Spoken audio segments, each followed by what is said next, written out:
Hello guys, 118GT here, how are you all doing? Firstly, I hope everyone is doing well during the lockdown period. Definitely go and get some exercise while practicing social distancing.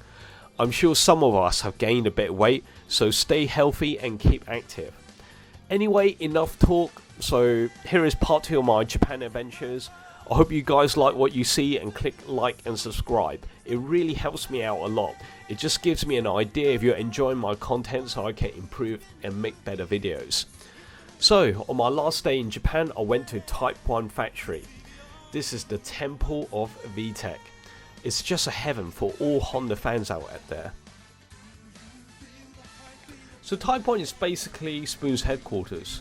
Spoon do R&D for performance tuning parts mainly for Hondas.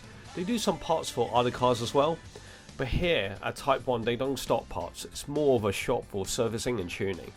And they do custom builds of various types of Spoon engines like K20 and B16.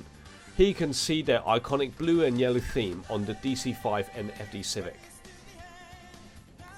So here I had a quick look around while these guys were at work. It's just awesome to see older Hondas getting worked on. And here's an engine from a Super GT car, I think. I didn't really want to bother these guys too much. It felt a bit awkward filming here already. They gave me a bumper sticker, so I might stick that on my Honda. I'm going to leave you with some awesome shots of these cars and enjoy.